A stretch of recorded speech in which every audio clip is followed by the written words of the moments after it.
Today is my call for a time frame to remove our troops from Iraq has been echoed by the Iraqi government and even the Bush administration, even after we learned that Iraq has $79 billion in surplus while we are wallowing in deficit. John McCain stands alone in his stubborn refusal to end a misguided war. That's not the judgment we need. That won't keep America safe. We need a president who can face the threats of the future, not keep grasping at the ideas of the past.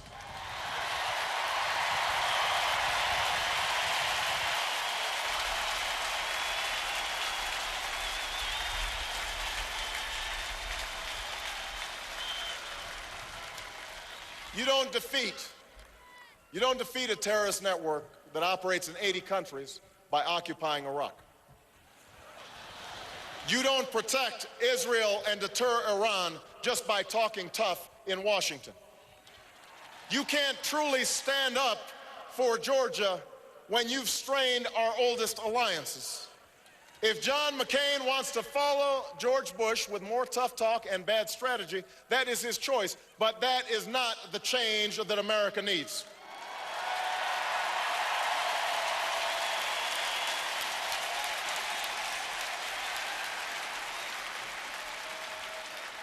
We are the party of Roosevelt.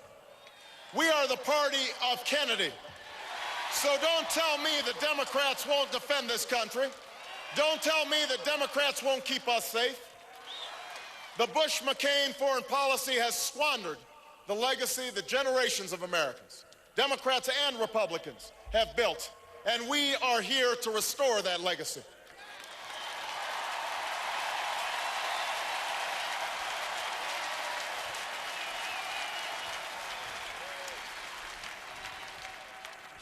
As Commander-in-Chief, I will never hesitate to defend this nation. But I will only send our troops into harm's way with a clear mission and a sacred commitment to give them the equipment they need in battle and the care and benefits they deserve when they come home.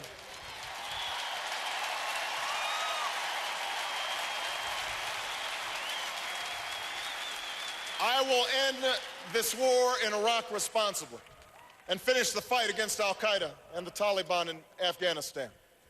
I will rebuild our military to meet future conflicts, but I will also renew the tough, direct diplomacy that can prevent Iran from obtaining nuclear weapons and curb Russian aggression.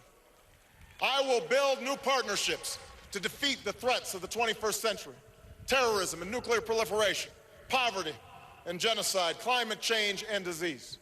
And I will restore our moral standing so that America is once again that last best hope for all who are called to the cause of freedom, who long for lives of peace, and who yearn for a better future.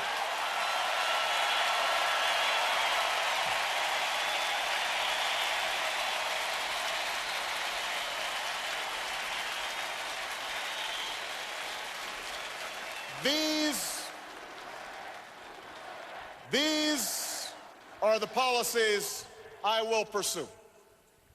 And in the weeks ahead, I look forward to debating them with John McCain.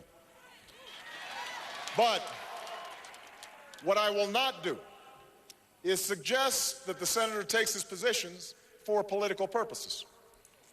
Because one of the things that we have to change in our politics is the idea that people cannot disagree without challenging each other's character and each other's patriotism.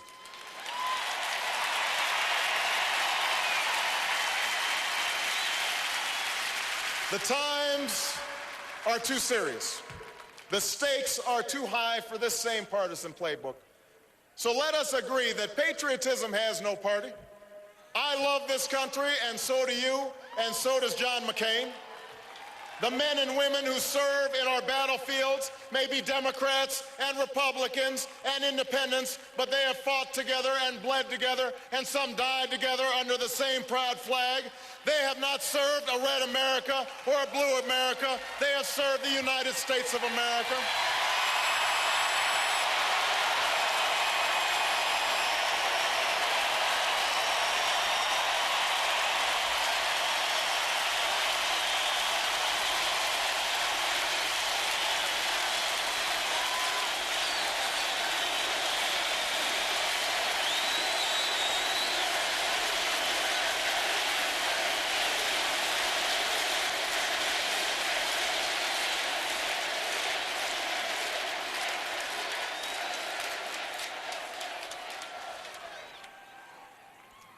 So I've got news for you, John McCain.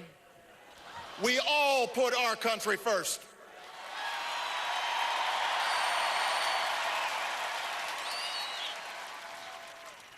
America, our work will not be easy. The challenges we face require tough choices. And Democrats, as well as Republicans, will need to cast off the worn-out ideas and politics of the past. For part of what has been lost these past 8 years can't just be measured by lost wages or bigger trade deficits. What has also been lost is our sense of common purpose. And that's what we have to restore. We may not agree on abortion, but surely we can agree on reducing the number of unwanted pregnancies in this country.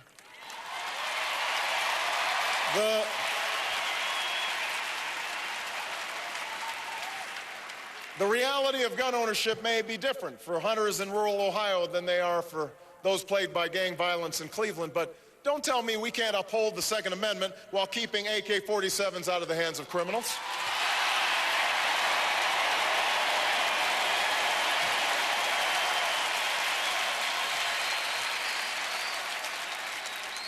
I know there are differences on same-sex marriage, but surely we can agree that our gay and lesbian brothers and sisters deserve to visit the person they love in a hospital and to live lives free of discrimination.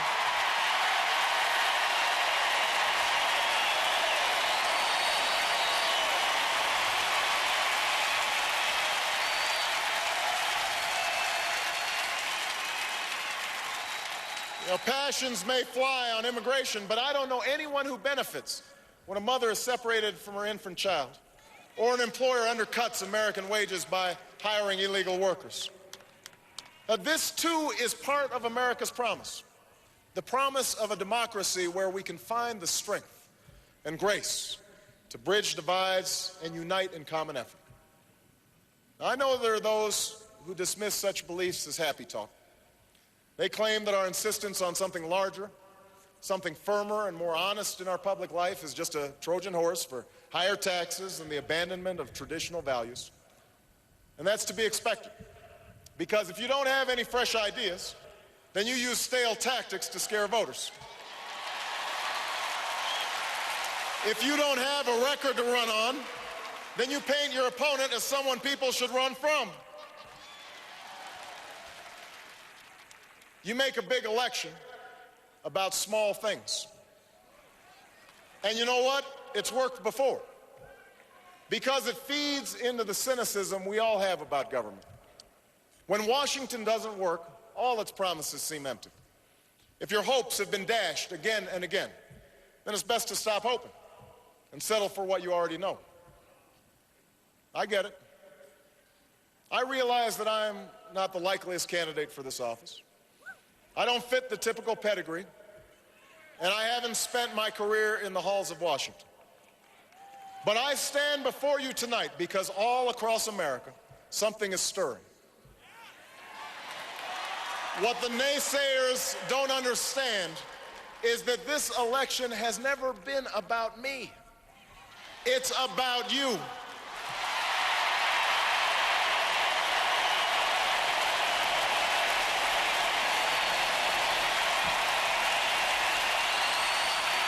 It's about you.